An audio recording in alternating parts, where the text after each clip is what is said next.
On this week's episode, has Chris Hemsworth finally found a hit outside of Marvel?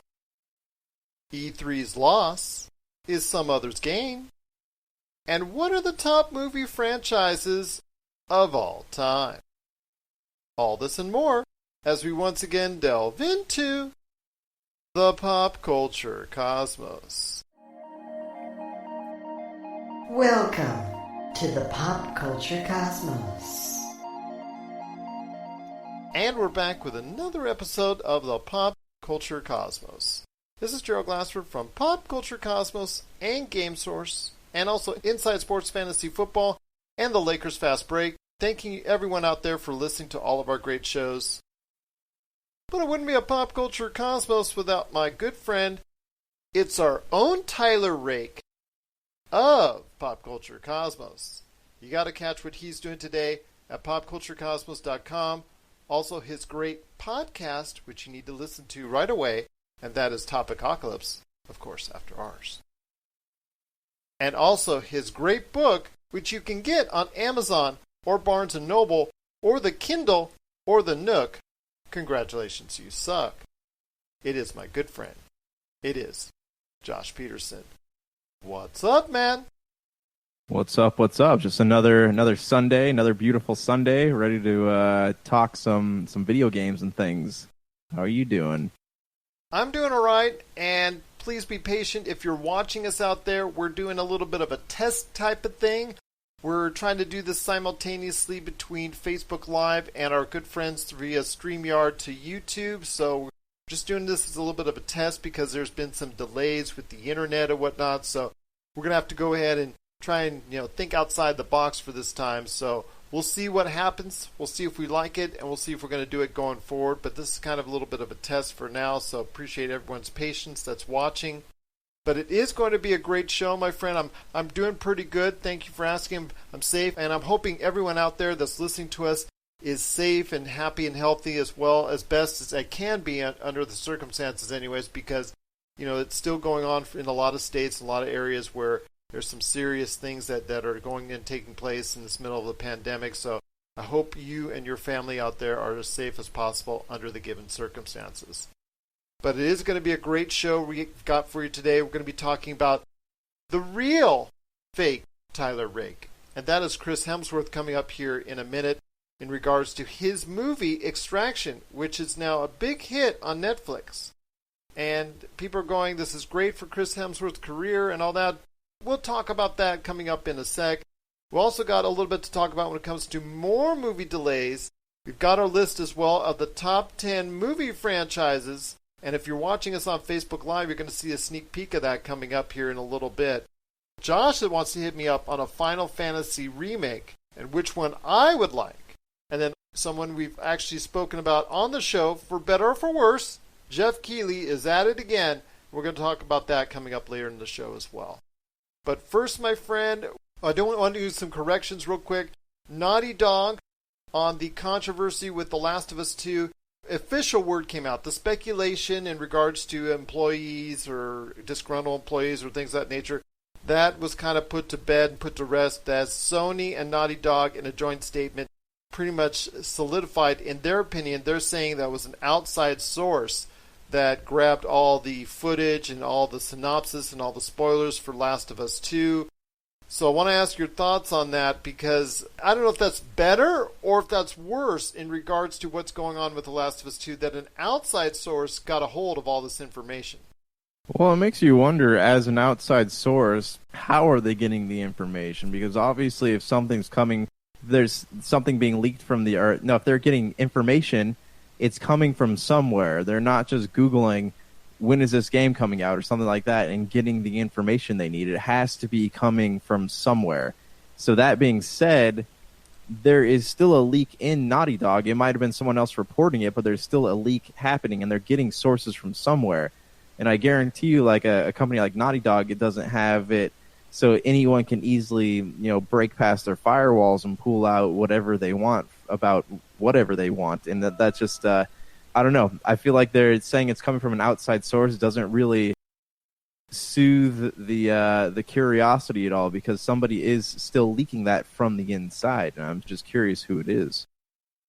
I have a feeling there's something funky going on, but still, this doesn't dissuade our discussion that we had on the Friday show. And if you want to hear that, that's on the PCC Multiverse on the Pop Culture Cosmos channel right now. And that is the working conditions within the video game industry. Not just Rockstar, not just Naughty Dog, but all over, this idea of crunch. And with Sony and Naughty Dog feeling like they were pinned up against the wall, which I personally did not think that they were. I think they could have still just released the game whenever they wanted to, but they felt like they now had to go ahead and bring it out of hiatus because it was actually on a just a indefinite time period. Now all of a sudden they want to bring it out in June. And it just, to me, it kind of seems like they're forcing themselves up against the wall, and they're just, I just think this situation just speaks soundly about, yes, Rockstar and Naughty Dog, they're two of the best studios out there. There are other great studios that have also been questioned about their work environments, and I think this is just a problem with the industry that we as fans and the industry as a whole doesn't need to let go and push by the side even after The Last of Us 2 is released. It needs to be addressed as far as the working conditions in these development studios as a whole. Well, yeah, I mean, that goes back to the point where if, this person is an outside source leaking information, they're getting it from an inside source. And I guarantee you that unless that person is being paid a hefty sum for that, which is not really the case because a lot of game journals are broke anyways. So it's probably coming from somebody who's angry about something and they want to make it known. So yes, there's probably some disgruntled employee and there's something they are in fact disgruntled over. So what is it? Maybe we should call Jason Schreier and have him hide in the planters and Naughty Dog. Maybe he can uncover a few things. Maybe we should hide in the planters so we can find out a few things. So we can do that. Maybe we should just, I don't know, maybe hiding in the planters would be kind of tough for us. Maybe like behind a tree or something? Yeah, that works. I mean, hey, we'll just blend in, get some camouflage, we'll hang out in there. We look like gamers, so we could probably pass as gamers, just one of the local wildlife. Hey, you guys are game testers, especially you, old man? Yes, of course. And that's our job as investigative journalists. We've got to do something with our journalism degrees, Exactly. Where'd all that money go, Exactly. That's what I tell myself every time I look at the student loan that I have outstanding. But anyways, I digress. Yes, right now, as far as what's going on with Naughty Dog and this whole Last of Us 2, I'm sure it's still going to be a great game. I think the odds are, and the faith that we have in Naughty Dog and the type of games that they bring and they release, I think that still speaks volumes. I'm concerned that it's going to be a rushed product for them because there's a reason why they delayed it twice. I think 2 times, in that neighborhood, 2 or 3 times now that they've delayed it. There was a reason why they put it on indefinite hiatus with no release date in mind until this happened. Is that they wanted to go ahead and polish it and have a great finished product. And now I'm not sure they're going to be doing it as a final finished quality product. It's still going to be a great game, but it might be the difference between an 8 or a 9 or a 9 or a 10, something like that. And that would be a shame because this is always going to be something like if the game does not meet expectations for either fans or sales, that they're going to go ahead and blame this incident on it, and they're going to just go ahead and say, you know what, it's almost like a scapegoat. They have now a built-in scapegoat if the game doesn't reach its full potential. Yeah, they do. And I mean, I guess that's kind of convenient for them, but I also feel like they have moved the release date of this game back so much that if they did it had their backs against the wall. Like if the new consoles came out and this game wasn't finished, then they'd really be in trouble. So I feel like forcing them to release this game might be the best thing for it, as opposed to saying, hey, we're going to push this back into 2023. It's still going to be a PS4 game. Sony gave us a deadline. We couldn't meet it. And I don't know. I feel like it's better publicity for them to have this whole thing go down because now people are talking about it. One last thing on it, and that is this. Do you think when it was moved off of a release date and it had no release date, after the second delay on it, or second or third, what have you, do you think that Sony had told Naughty Dog or had in mind that they wanted to make this a PlayStation 5 console launch game? It's possible, but I mean, look at it this way. It was, in fact, designed for the PS4, so I think, having them change, the game would have had to have been rebuilt from the ground up to make it a PS5 game. If it came out as a PS5 game and it was a PS5 launch game, I don't think it would look as good as it would have had it been developed specifically for the PS5. So I kind of feel like it is better to have it out on the PS4 and then do like the whole the free upgrade thing that Microsoft is doing with their games. So again, I'll ask everyone out there, are you happy now that The Last of Us 2 is now, just under 2 months away? Pretty much, 6-7 weeks away at this point in time, which is actually a great thing for gamers. But are you worried at all that the quality of the game might suffer because of the incident that happened last week in regards to some leaked information and also leaked video game footage that was not intended to be released by what Sony and Naughty Dog is claiming to be outside sources? Share us your thoughts, popculturecosmos at yahoo.com. Also as well, Pop Culture Cosmos, Humanica Media, and Game Source on Facebook, Twitter, and Instagram as well. You're listening to the Pop Culture Cosmos. Don't touch that dial. Wait, do people still use dials? For the latest news and information, analysis and opinions on the Los Angeles Lakers and the NBA, check out the Lakers Fast Break podcast today on wherever you get your podcasts.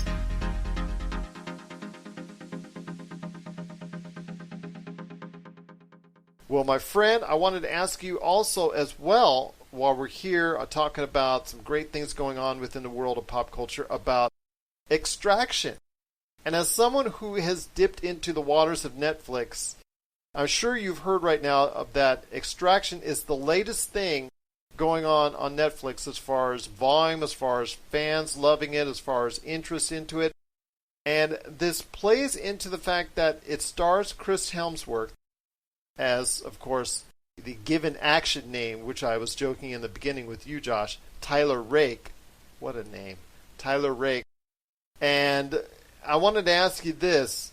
When it comes to Extraction, this is probably, maybe you could say Snow White and the Huntsman, but probably the biggest non-Marvel hit for Chris Hemsworth ever.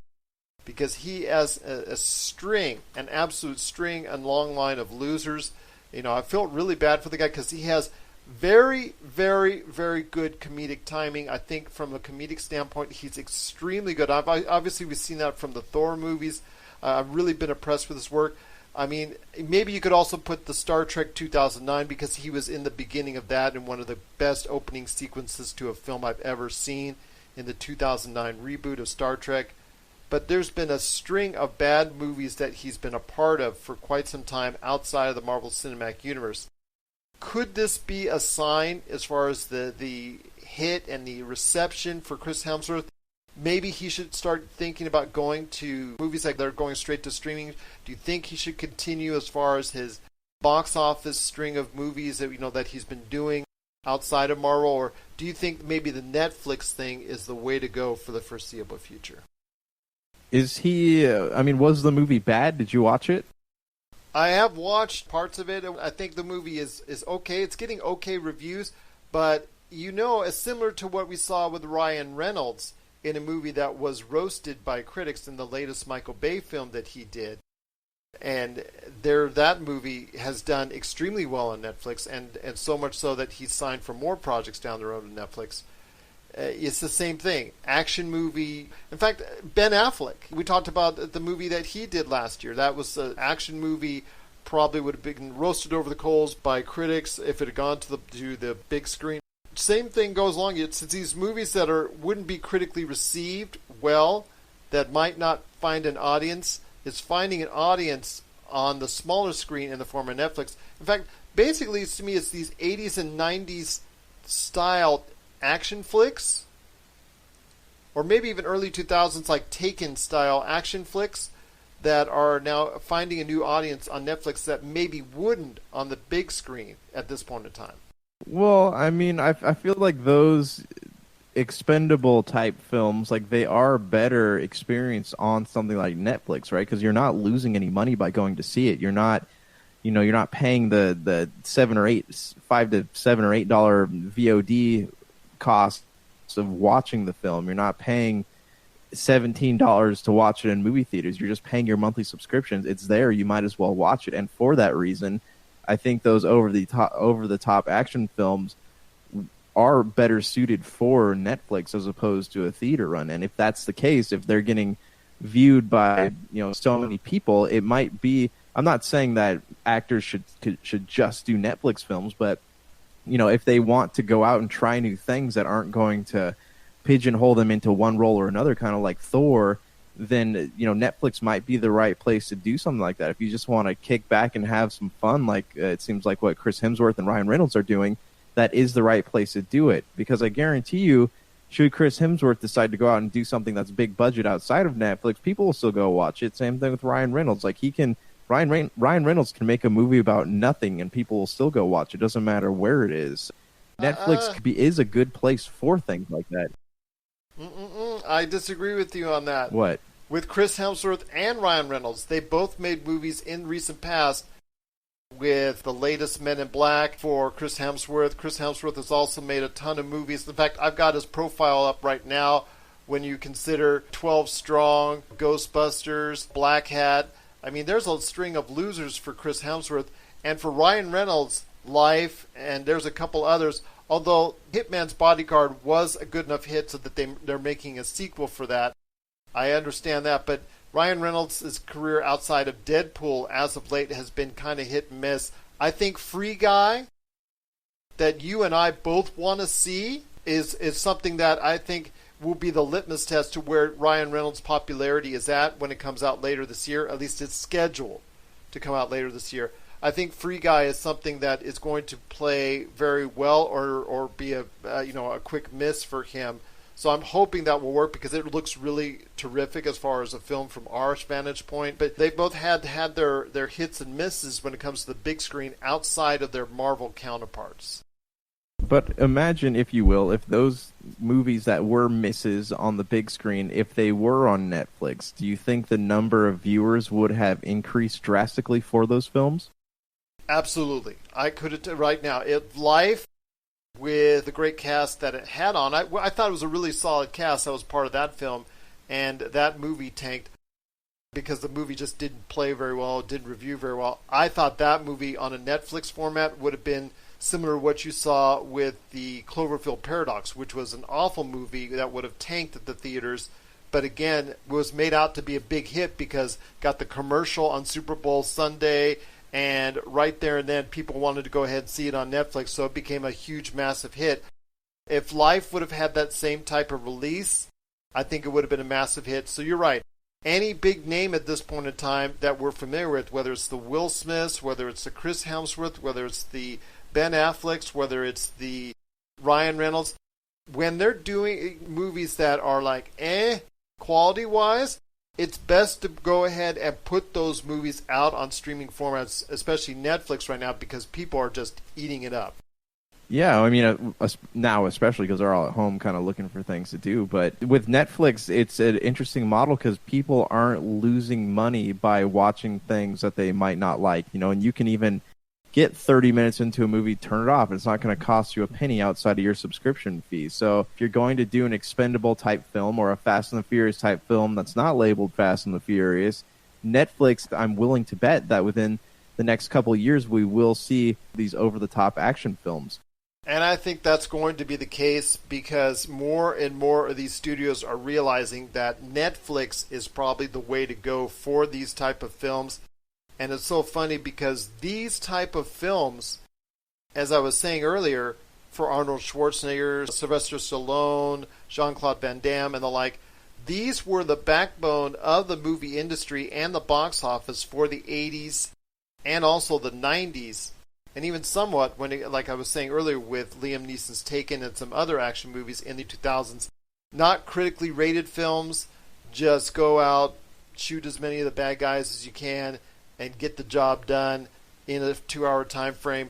Those type of films are actually now not playing as well on the big screen.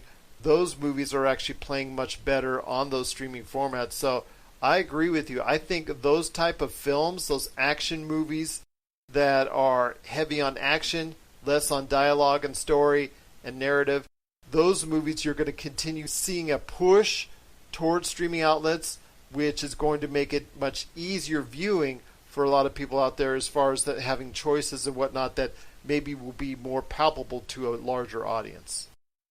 Yes, I totally agree. And I mean, and this is where Netflix could truly pull itself ahead of these entities like Disney and HBO, like these big name properties. This is where Netflix could really differentiate itself. And that might not be a bad thing because Netflix also kind of has a good market on the B-grade horror film as well. So that is something.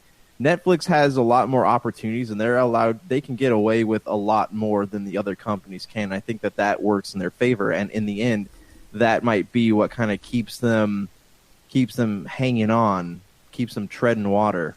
Because HBO Max will be able to do something like that. Peacock, to an extent, maybe can do stuff like that, but Disney Plus is limited on the content that it's going to be producing for that network, which is, like you said, going to be the issue, because if somebody wants to go ahead and see a movie like a Die Hard style movie, which we are seeing on the small screen like we are right now on Netflix. So if you want to see a Die Hard style movie or an action type movie for Disney, they could make them all day long, but they would have to put it on Hulu, and they just have not promoted Hulu to any extent as a network that could fill that bill. So you'll always have that segmented audience. And with Netflix, like you said, Netflix is an all-in-one thing where you could go ahead and find kids stuff, where you can go ahead and find anime, you can go ahead and find science fiction, you can go ahead and find action, you can go ahead and find television shows from the past, you can go ahead and find television shows specifically made for Netflix. I don't mean to be advertising for Netflix in a way, but I'm just telling you that's what you can go and you can find. It's just a matter of taste. That's what, like you said, I agree with you. That's what's going to hold Disney Plus back from becoming the number one entity, if anything holds it back from being the number one entity, is that they cannot fit as many niches of an audience as Netflix can, and ultimately that might be what keeps them number two. Yeah. I mean, because look at it this way too. Like, look at how many stones Netflix threw before something like shattered a glass house and got the attention of everybody. Look at something like Stranger Things, An American Haunting. Like those shows are big now. People love them. They have their own cult followings. Like Netflix had made several garbage stuff before that, and then they make these properties. So all they really got to do is like try enough things, and eventually one of them's going to become a smash hit. And I think that like you said, that is going to be what holds the other big companies at bay, at least for the time being. Could you relate it in video game terms to something like being the Nintendo Wii of streaming markets right now when it comes to Netflix, where Netflix is only concerned about just having a lot of stuff, just having a lot of content. Doesn't have to be great, doesn't have to be good. They've got enough great stuff there. They've got enough bad stuff there. They're trusting that the viewers are going to find something there that's for them, whether or not it's been critically hailed or critically panned. Could you equate it in that something? Because when the Wii at its height was the most popular thing around, I mean, there was a ton of shovelware that was just truly garbage heading to there, but it was just stuff that people could play. Yeah, well, I mean, some of that shovelware ended up like having a lasting impact on people. Look at Nintendo Switch, right? There's a whole lot of things out there, a lot of indie games being published every week, and there's been some gold found there. There's a lot of games that like people will look at like, oh, hey, look, this looks dumb, but I'm gonna play it because it's only $1, and it ends up being really good. So I mean, don't ever assume anything about anything. It's like all it takes is just one little gem, and that could cause numbers and fame to skyrocket. And video games are a perfect example of that. Whether it's the Wii, the Switch, even Xbox has a lot of remember the Xbox arcade games, and that was like their indie platform, and now some of that stuff actually got really big, and they're still making sequels to it to this day. So I don't necessarily think that's a bad thing. No, it's not a bad thing at all, but it gets to the point where people are going to stay satisfied with Netflix, and if they have to make a commitment on one streaming service, it's going to be Netflix, because so many people are out of work right now, so many people have limited budgets, and if they're going to stay with one thing, it's going to be with Netflix, because Netflix can serve all ages, all demographics, and all likes and pretty much tastes. The only thing it can't do right now is, obviously play all those Marvel hits, Star Wars hits, all those franchises that are familiar. But what they can do is, if you want a sci-fi, they've got a sci-fi. If you want an action thriller, they've got an action thriller. So I see that being the case. Do people want to go with the familiar, or do they want to go with the extra content? Because I know some people are really getting frustrated with Disney Plus and the lack of content new coming to the platform. And like I said, that will be that's what's going to hold Disney Plus back, is that they're not going to be able to have as much content as people like, or have the type of content that people like, as far as being able to view a full wide body of things that they want to go ahead and view, as compared to what we see on Netflix, because Netflix is willing to go to places that unfortunately Disney Plus can't. Now that Disney Plus tries to send you to Hulu, but unfortunately not with everybody. Hulu isn't going to stick. Yeah, well, and Hulu has its own content there that people do enjoy, but it's very niche content. So Hulu is kind of a whole other entity in itself. That it is, my friend, and with HBO Max on the horizon and Peacock already here in some amount, to some viewers anyways, it's going to get even more muddled with all the different outlets that are there, CBS All Access. Everybody knows the deal as far as all these streaming outlets that are out there, even smaller outlets like Quibi and all that. It's just so many different choices and so many different options that people have. But for the foreseeable future, I think that these movies that they're producing, whether or not you think they're good, whether or not you think they're bad, it doesn't matter. I mean, if they're throwing stars out there like Chris Hemsworth in Extraction, and if he's finding success that he hasn't been able to find of late outside the Marvel Cinematic Universe in there, and same thing with Ryan Reynolds, who's finding a lot of success there as well, and also, of course, Will Smith and others, if they're finding success with essentially average to bad films that are now on Netflix, we're going to see that continue in the future, because Netflix right now is willing to pay, and willing to pay big for these films, because they know the returns for the most part are very, very good. And we're going to see that continuing for some time to come, which means Netflix now is still going to be the big player for some time to come. And that, for anybody who's on the side of Disney Plus, or anybody who wants to pay the hefty charges for HBO Max, that's going to be a decision to make down the road. Do you want to stick with what you have in Disney Plus, or go to HBO Max, or do you want to just go ahead and just say, hey, you know what, that single entity for streaming for me is going to be Netflix? What are your thoughts out there on the latest movie to hit Netflix that's getting a big uproar in viewers, and that is Extraction, starring Chris Hemsworth as Tyler Rake. Gotta love that. Gotta love that action name right there for you. Share us your thoughts, popculturecosmos@yahoo.com. Also as well, Pop Culture Cosmos, Humanity Media, and Game Source on Facebook, Twitter, and Instagram as well. Well, coming up next on the back end of the show, we're going to be talking about our top 10 movie franchises. Also as well, Geoff Keighley is at it again. And what Final Fantasy would I like to see remade? We're going to talk about that coming up on the back end of the show. This is the Pop Culture Cosmos.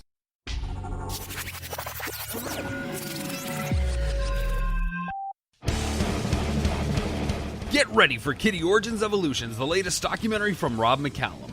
Thrusted into heavy metal stardom as teenagers with their debut release, Kitty has thrashed and conquered the heavy metal world for the past 20 years. Kitty has defied industry norms, fought back against women in rock stereotypes, and inspired generations since they appeared. And now, for the first time, they've decided to share their untold story. Generously peppered with archival footage shot by the band, this film gives you an honest and brutal look at what it takes to survive in the music industry. Order the DVD, Blu-ray, and live CD triple pack that features recordings from throughout their 20-year illustrious history from RobMcCallumFilms.com. RobMcCallumFilms.com, your place for awesome stories about awesome people and films worth watching.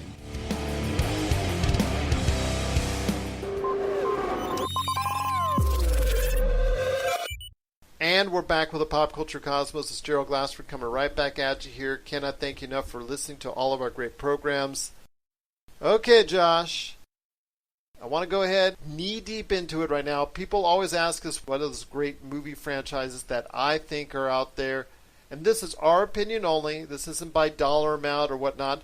This to me is by quality of films and the overall satisfaction. And I know it's a consumer that you've had as well. These franchises and the mark they've left on us. For the most part. Some of it for me is based off of rating and how well thought of as well. So I want to hear your thoughts. First off, your list of the top 10 movie franchises of all time. Okay, so I'm going to start at number 10. For me, these don't really have anything to do with popularity, though some of them are really popular. These are just things that I enjoy watching, things I've always enjoyed watching. If I feel like watching a franchise, these are my franchised versions of Ridley Scott films, I guess.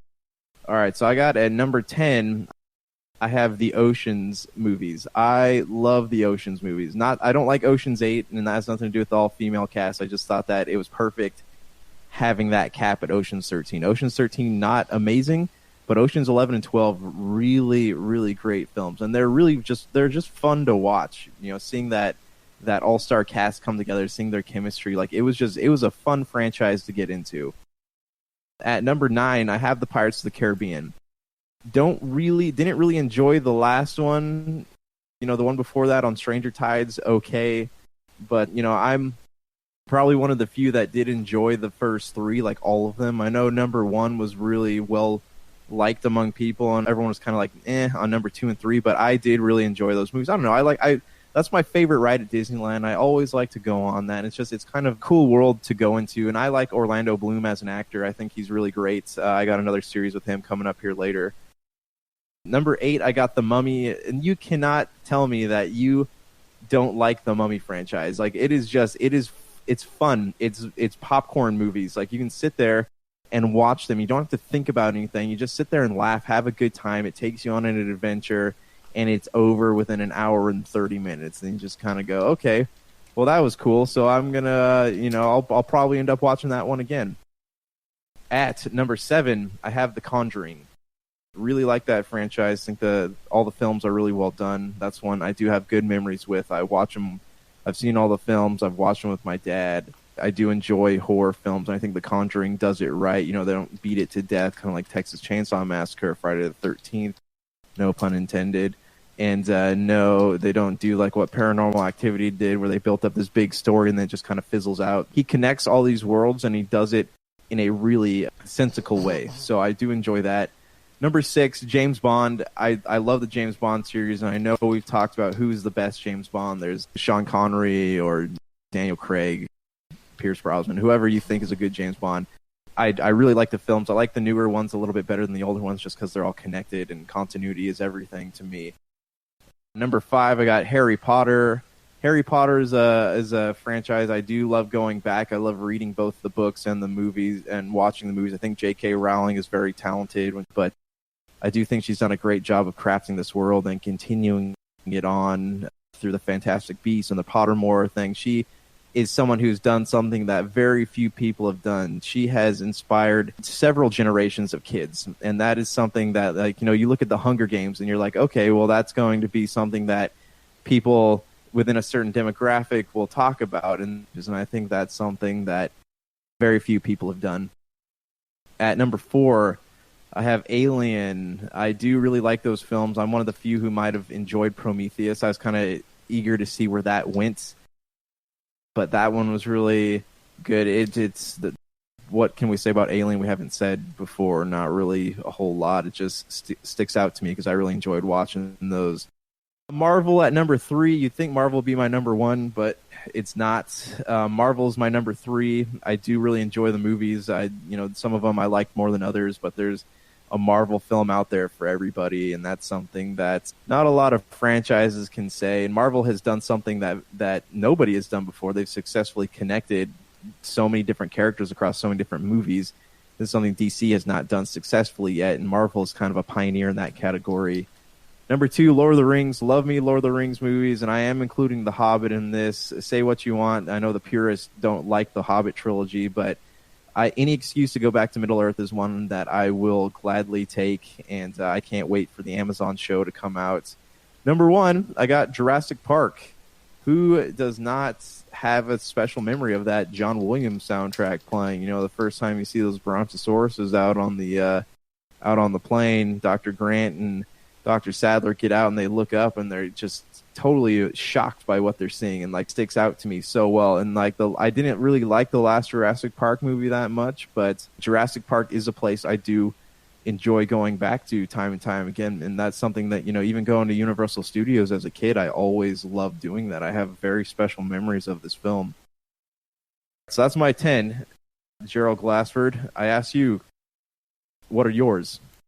Well, you've got some outstanding franchises that I was really thinking about putting on this that are favorites of mine, and the only reason, well, Jurassic Park, I'm not a big fan of, so I was easily for me dismissing off it, but obviously it's a big favorite, earning big cash, billions of dollars, but it's not a big deal with me. I know you and Rob McCallum think otherwise, because he's a big fan of it as well.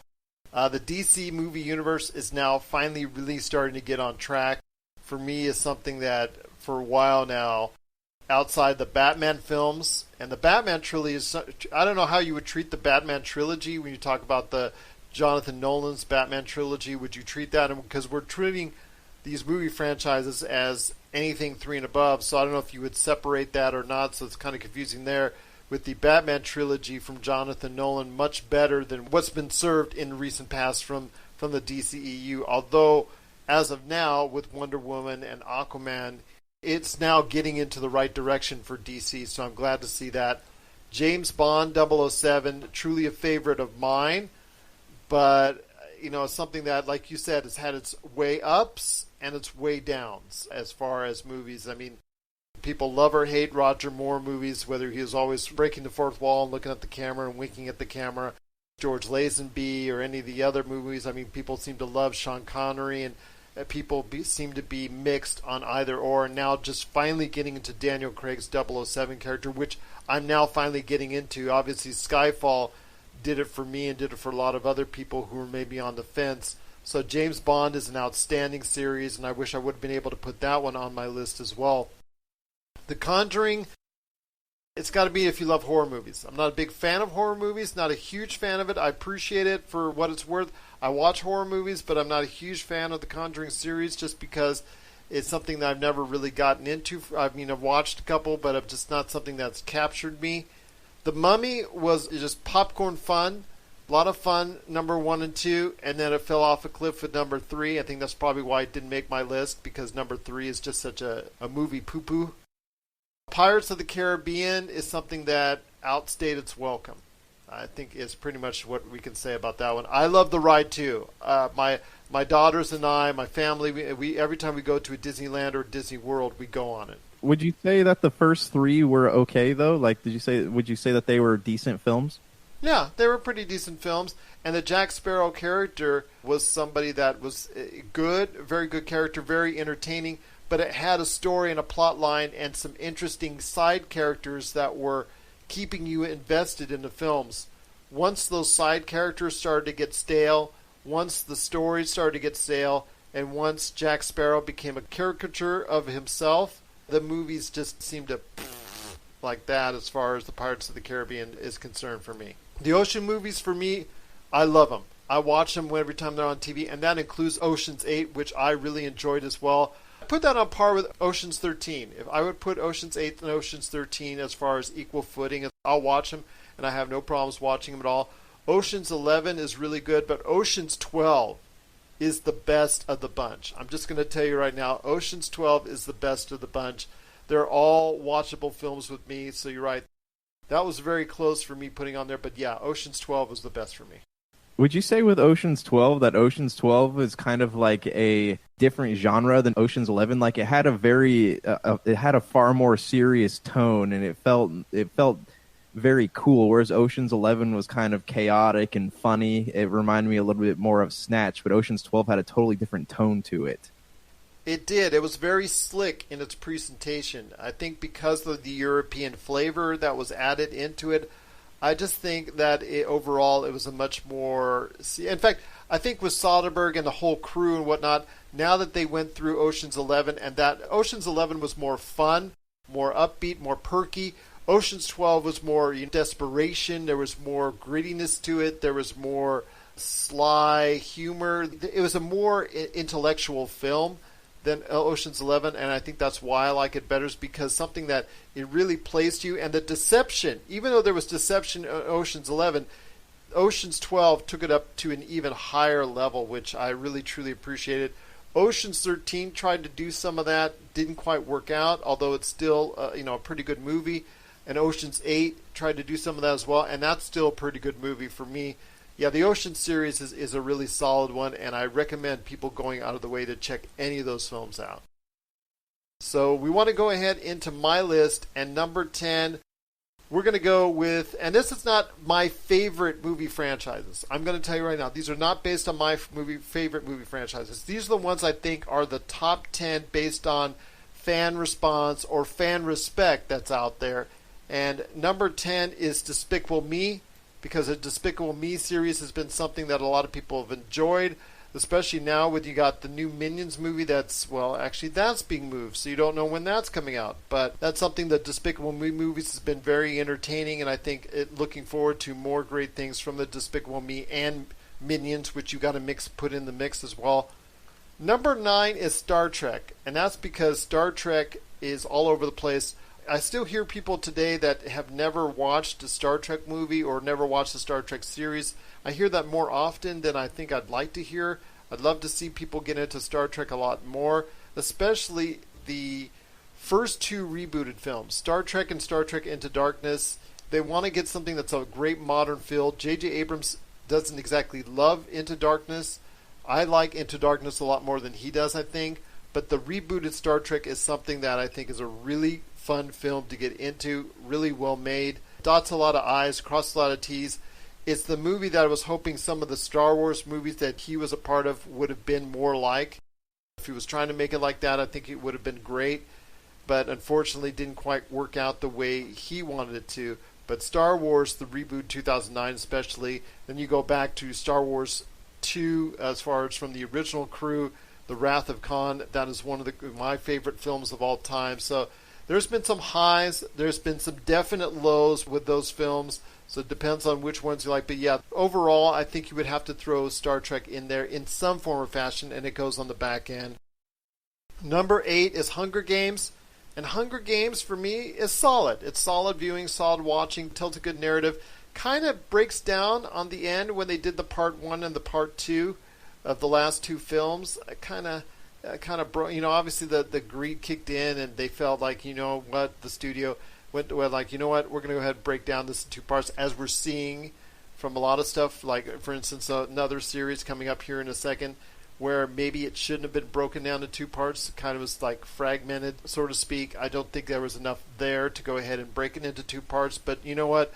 With the Hunger Games, until it reached that point, it was still a very good series of films, and something a lot of people enjoy. And obviously it generated a lot of income, so much so that they're going to be planning a prequel at some point in time in the near future, so you will see a prequel to the Hunger Games at some point.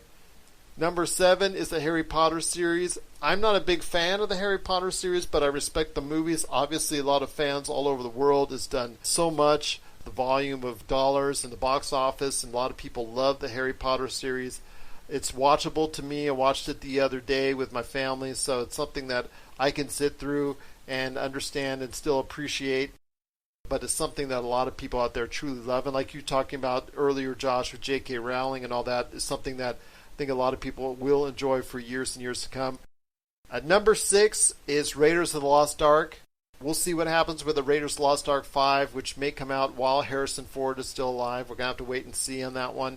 But as everybody knows, if it's odd numbers, it's really good.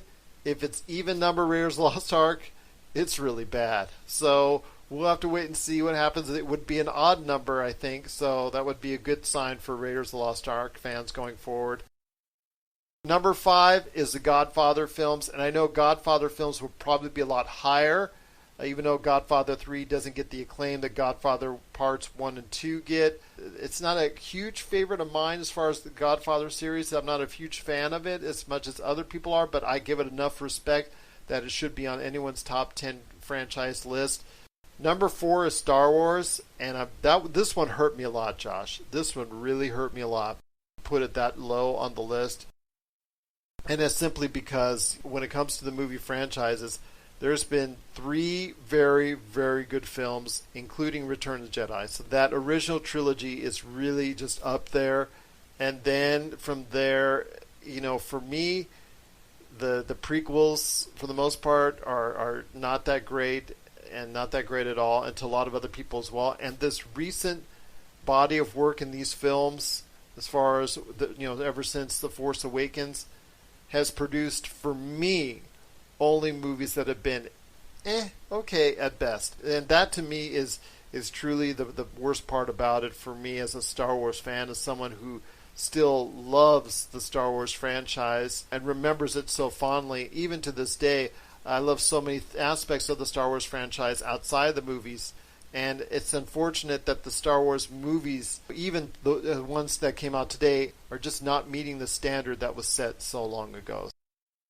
This is an appropriate conversation because Monday is Star Wars Day, and also Disney's putting up a bunch of Star Wars films that weren't previously released on Disney Plus, if the rumors are to be believed. But yeah, I think that Star Wars, we've talked about this before. Star Wars has become more, ever since Disney acquired them, it's become more of a machine than a story. There was this big dramatic space opera that sparked the imaginations of millions of people around the world, and then Disney saw it as a cash machine, and even the actors were upset about that. But Disney saw it and just kept going, want more, and then people are burnt out. So I think the old Star Wars films and kind of are a better representation of what that world is. The side story Solo is but Rogue One is really good. But I feel like this new trilogy kind of fell really far from what Star Wars used to be. Couldn't agree with you more, friend. I'm hoping for a rebirth of great Star Wars films coming up in the near future. You're right, May the 4th, and so May the 4th be with you when this airs. And hopefully you'll find some great Star Wars films to watch during May the 4th, whether it's Star Wars Empire Strikes Back, Star Wars Return of the Jedi, or so much more.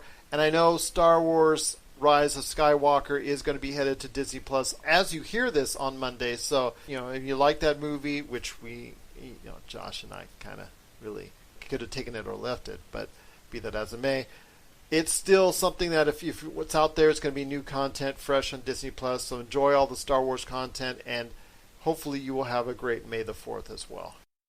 Number 3 is going to be a surprise to a lot of people out there, and if you're watching Facebook Live, you're already watching it right now. And that is John Wick. And the only reason I'm putting John Wick there is because 1 and 2 to me were so good. But 3, which was okay, I think it was not quite as good in my books as number 1 and 2, was the most popular by far of the John Wick films. And with John Wick 4 now being pushed back to 2022, getting a lot of people upset, that to me shows the excitement that a lot of people have for the series.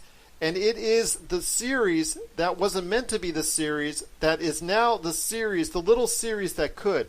It's been elevated to a point where it is now a great part of this movie franchise thing. And Josh, I can tell you right now, I don't think John Wick wasn't even supposed to get out of John Wick number 1.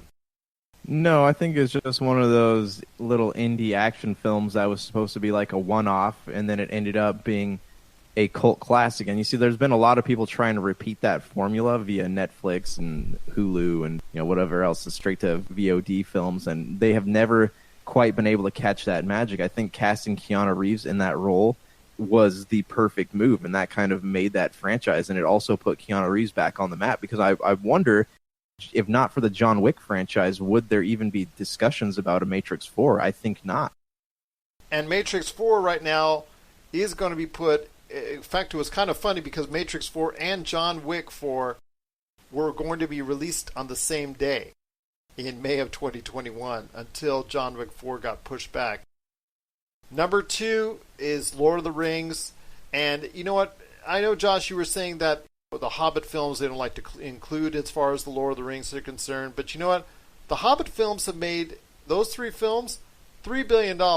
So those are billion-dollar movies. So that just tells you the kind of success of the Lord of the Rings, which has earned a total of $6 billion or thereabouts in the 6 films that they've made. So these films have been popular with audiences each and every time out. It's truly a world that I want to get back into time and time again. I like the Hobbit films. I don't love the Hobbit films, but I like them enough to go ahead and watch them. I really love the Lord of the Rings films. They're truly outstanding, especially, I guess what you could say is the Two Towers is one of my favorites, so I guess you could say that's my favorite. But all 3 of those films are really, really good as far as from the Lord of the Rings trilogy. And you're right. I am as excited as you are as far as the upcoming Amazon series and where they will take that series in the second age, I believe. So I'm excited to see where the Lord of the Rings series will go from here. And of course, number 1 for me is the Marvel Cinematic Universe. I know we talked about the DC movie universe now finally getting into good shape, and the Marvel Cinematic Universe now in a state of flux with the very iffy scenario coming up in 2021 where you have 2 unknown properties to a general audience that are coming out in 2021. But still, I have enough faith in Marvel because of the fact they've done so well over the past 10 plus years that, you know what, I am going to put my faith in Marvel, and they've earned it time and time again. So my faith is because they've done such a great job of building, of narrating, and story building over the course of the past 23 films. So I'm putting that number 1 on my list. The number 1, that's Marvel. You could also say Spider-Man should be somewhere on this list, but that's kind of hard to detail as far as the franchise. Which part of the franchise of the Spider-Mans do you want?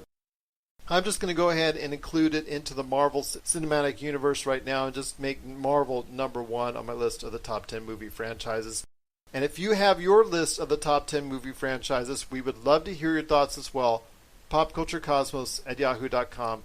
Also as well, Pop Culture Cosmos, Humanica Media, and Game Source on Facebook, Twitter, and Instagram as well. You're listening to the Pop Culture Cosmos.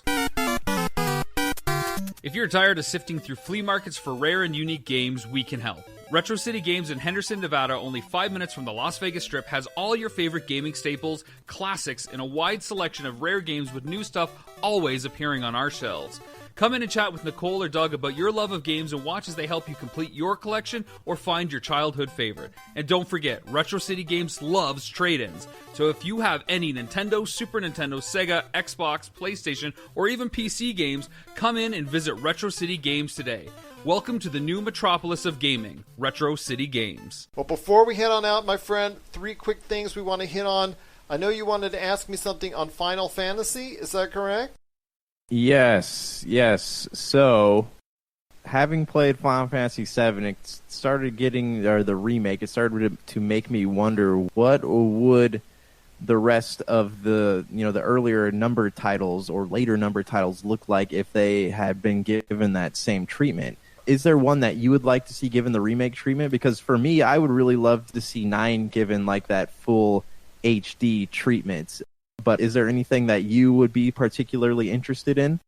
Final Fantasy IX, I agree with you, because it's the most well thought of outside of Final Fantasy VII. In fact, actually, if you were basing it on a Metacritic status, it's actually even higher rated than Final Fantasy VII. But yeah, I would go with Final Fantasy IX.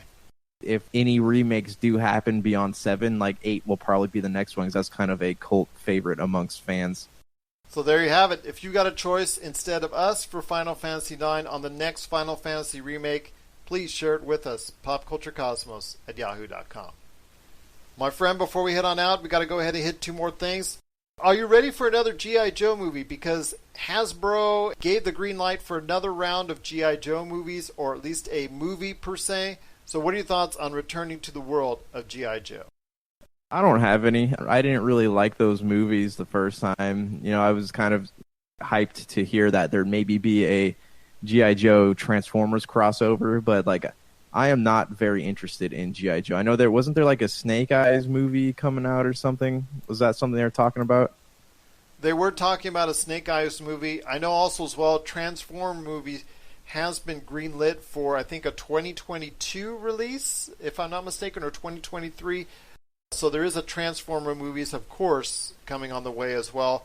But yeah, Snake Eyes is something I think was talked about and in some type of development at some point in time. So yes, I think that's something that may be still kept in the fray or maybe not. But a G.I. Joe movie is in development with Hasbro and all that. So whether you like it or not, those first two movies, the G.I. Joe movies, were kind of cheesy. But maybe if done a little bit better, they'll be sticking a lot more this time around. Last but not least, my friend, it is Geoff Keighley. Your friend and mine, Geoff Keighley. E3 is not arriving this year. E3 is taking the year off due to the effects of coronavirus, but that hasn't stopped entities like IGN from doing their own thing. And then Geoff Keighley is now doing a extended look with developers and gamers and things of that nature, doing his own thing after he said he wasn't going to even be at E3 and he canceled out of his Coliseum thing. So I want to hear your thoughts on Geoff Keighley being coerced back into a summer spotlight with gaming. I feel like Geoff Keighley is kind of like the used car salesman of gaming. Like, he will do anything to make a quick buck. He wants to be relevant, and I think that's what he saw an opportunity to cash in on the quarantine thing and, all the quote-unquote digital conferences. And, I'm not opposed to it, and I'm not a huge fan of Geoff Keighley, as you probably noticed from my earlier comments, but I'm not opposed to it. I feel like he's not the only one, though, right? We got the thing from IGN. E3's doing a digital conference. Microsoft's doing their own digital conference. But are these things going to be connected at all? I don't feel like they are. I feel like Geoff Keighley's thing is going to be kind of like an indie showcase, kind of like what the guys over at Kind of Funny do. What is IGN's thing going to be? Is it going to be the same thing that Geoff Keighley? This is kind of a big chance for small developers to get a conference out there, get their footage of their games out there, which is great. I'm happy for them, but it's going to be a lot different this year. Instead of being able to know that they're all going to be in one place, it's going to be scattered. It's going to be chaos. I don't really know what to expect. I don't know why Geoff Keighley is doing something like this, but I'm not opposed to it. I just hope that it's something that's worth everybody's time. I haven't been too kind to Geoff Keighley always over the years, and I will say this, that you got to give him credit for at least trying and thinking outside the box and doing this, but then again, that box has already been filled up by a lot of other people. Like you said, there's IGN, there's E3 doing their own thing, there's Microsoft doing their own thing, there's probably Nintendo doing their own thing, there's probably PlayStation doing their own thing. Too many of these entities are doing their own thing. Like you said, we could put it in a 1 week time frame over the course of 5 days, presented by E3, and you can have each day on its spotlight. Let's say Geoff Keighley has a spotlight on Monday. Let's say IGN on Tuesday. Let's say Microsoft on Wednesday. Let's say Nintendo on Thursday. Let's say Sony on Friday. Let's say each and every one has their own spotlight where the day is theirs, where they can show off not only their games, but the indies games, but all these other games. Just to have a 5-day period where the focus is on the video game industry, via digital conferencing, via trailers that are released, via all this digital gameplay that would be released. Just have it one time. Like you said, it's all over the map, all over the place, and it just, to me, it looks like very disoriented, and it's going to lose interest for a lot of gamers. They're going to have to try and keep, okay, do I watch this, or do I watch that? Do I have time? Just put it at one time, one place, and that's why I'm such a big fan of E3, because it's everything, all in one place. All the news outlets, non-gaming and gaming alike, are always centered on it. That's why I love E3 so much, because it is and has been presented as the biggest deal in gaming each and every year. That's what it should be all about, and it shouldn't be all over the place like they're doing it now. It's going to be very confusing. You have all these different entities trying to fight for that spotlight that E3 had. I'm pretty confident that this quarantine thing is going to come E3. We won't see another one next year just because now that canceled, they're going to try to do a video thing. There's so many bigger entities out there that have a bigger following that they're going to kind of get crushed beneath the heels of these entities. I agree with my friend. It's not going to get any better looking until we get to some type of deal where we can get a kind of normalcy back again. But then again, that's another day for another conversation on the coronavirus. But still, at this point, this summer is going to be very convoluted with a whole bunch of entities having a whole bunch of different interests. Whether or not that's going to be great for gamers, that remains to be seen. Josh, has been a great episode. Cannot thank you enough for being a part of it. Any last thoughts on the way out? No, I think we've pretty much covered everything. I am interested to see how things play out with these big video conferences, and those are supposed to be coming up here soon. So we'll, as soon as we have more details on that, we'll be talking about it further, I'm sure. Absolutely. And like we said before, stay safe, stay healthy, and may the 4th be with you. So for Josh Peterson, this is Gerald Glassford. It's another beautiful day in paradise right here in the Pop Culture Cosmos. We thank you for listening. And here's hoping you have yourself a great